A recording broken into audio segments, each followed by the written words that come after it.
modifikasi cuaca. Saya akan menelisiknya eksklusif.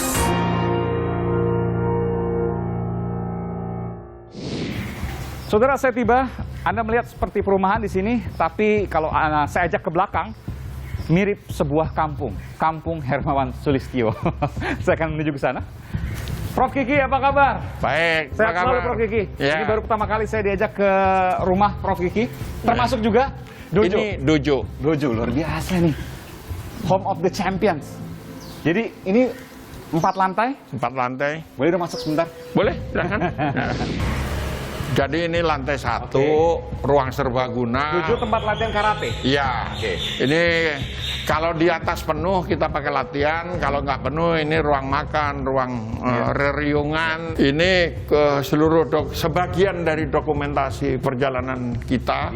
Guru-guru saya ini pembina-pembina kita, sebagian dari pembina-pembina di sini. Iya, ini menarik ini. Peneliti Lembaga Ilmu Pengetahuan Indonesia LIPI, dosen Universitas Bhayangkara, yang juga kemudian kawan dekat dari setiap Kapolri. Jadi siapa foto di sebelahnya? Kita akan tunggu nanti. Jangan-jangan bukan di kantongnya Presiden, tapi di kantongnya Prof. Hermawan Sulistyo. Oke, kita melihat ke atas sebentar ya. Ya, Oke, ini salah satu dojo. Lantai 3 asrama. Asrama. Lantai 4 itu sanctuary saya. Saya tidak pernah membuka diri pribadi saya siapa. Saya tidak suka. Kecuali di lantai 4. Saya akan tahu. Semua akan tahu saya buka tentang siapa saya, dan jadi tidak semua orang boleh naik ke lantai 4. Saya boleh nggak? Boleh, boleh. Ini kesempatan lama.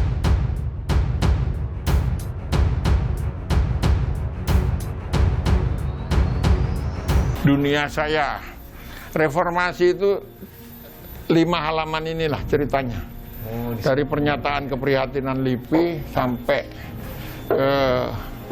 surat teguran Habibie sampai perang di dunia internasional kita. Ini bom tamrin sebagai apa nih, Prof Kiki? 25 tahun saya belajar bom, tidak tahu untuk apa. Tiba-tiba sejak pulang tahun 97 sampai hari ini, setiap ada bom ada saya. Diminta untuk dibantu untuk mengungkap? Enggak, saya ada di situ. Bom Bali 1 saya ada di situ. Jadi waktu insiden teroris Tamrin 2016 itu Prof Kiki pas kebetulan ada di sana. Ini 2 orang ini pengawal saya. Ini untung Sang Haji. Ini, yang waktu itu lagi ngopi di Starbucks itu? Iya, ini Tamat Suryani. Nah, ini bom Bali 1 nih. Satu-satunya foto yang ada. Bom Bali juga waktu itu masih pas di sana juga? Iya.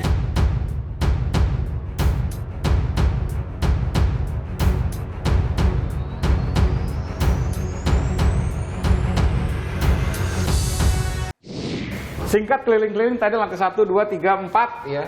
Belakangnya juga ada Kapolri, Pak Tito, Pak Idam. Sebelahnya nanti nggak tahu apakah tetap ataukah berganti. Kira-kira tetap atau berganti, Mas? Iya, harus ganti lah. Kalau harus ganti. Karena Pak Idam juga sudah mengatakan bahwa menyampaikan akan usia pensiunnya. Sejak dilantik, Pak Idam sudah menegaskan, saya sudah bersumpah tidak akan memperpanjang 1 hari pun. Ini belum pernah disampaikan ini? Wah, berkali-kali beliau ngomong. Waktu awal naik. Di internal? Saya nggak tahu kalau di luar ya. Tapi di internal, informasi itu. Waktu sertijab, waktu itu. Jadi saya selesai. Tugas saya hanya mengantarkan untuk yang berikutnya. Sempat juga berkembang bahwa sampaikan diantaranya oleh Metapane dan kemudian dibantah oleh Kompolnas. Ada geng, ada kutub. Tapi biasa menjelang pergantian Kapolri, betul? Selama ini agak iya. Agak iya itu artinya pergantian Kapolri itu tidak pernah mulus. Selalu, dari tahun ke tahun? Iya, dari periode ke periode. Karena ada yang sangat pendek, 1 tahun lebih. Misalnya ada yang 3 tahun, Pak Tanto itu lama 4 tahun.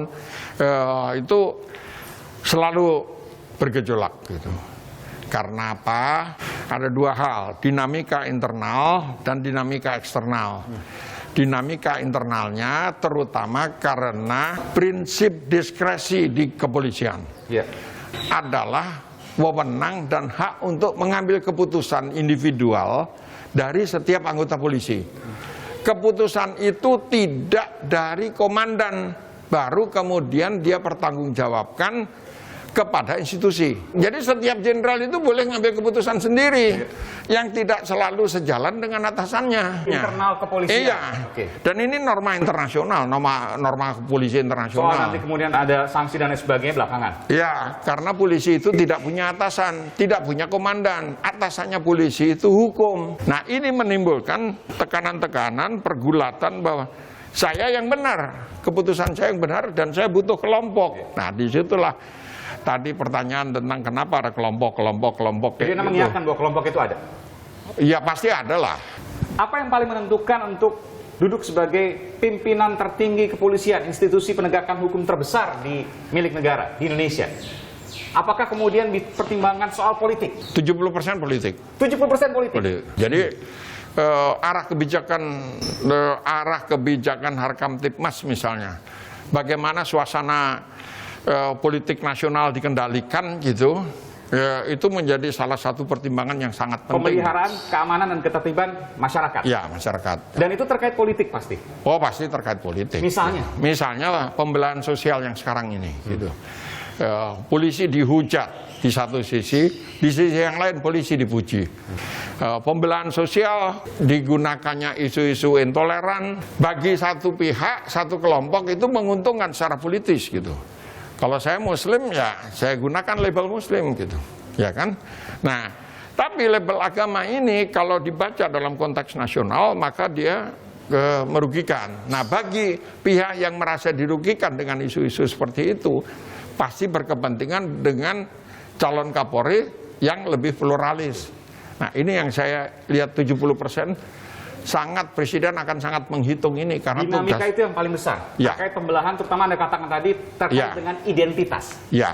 Agama di sini. Ya, bukan identitas si A, si B calon Kapolrinya, bukan. Tetapi cara dia menangani persoalan-persoalan politik identitas ini. Bagaimana mengetesnya bahwa calon ini capable, calon ini mumpuni? Kita lihat aja track recordnya. Kan polisi sampai bintang 3, sampai bintang 2, bintang 3 itu udah panjang track recordnya. Semua orang tahu. Dan semuanya pasti pernah jadi Kasatwil. Kepala Kesatuan Kewilayahan itu ada bisa jadi Kapolres, bisa jadi Kapolwil, bisa juga Kapolda.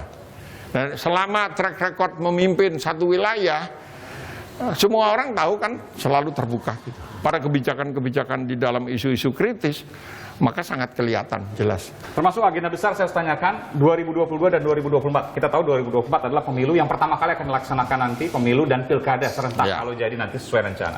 2022 tidak ada pilkada, tapi kalau seandainya nanti ada pilkada, maka akan menjadi pilkada yang mungkin akan paling keras sepanjang sejarah. Ya, jadi itu juga menjadi pertimbangan. Oh, pastilah. Pasti dan harus. Kenapa? Kalau dari sudut polisinya sendiri, sekarang itu sudah sangat tinggi kecenderungan untuk menjadi profesional.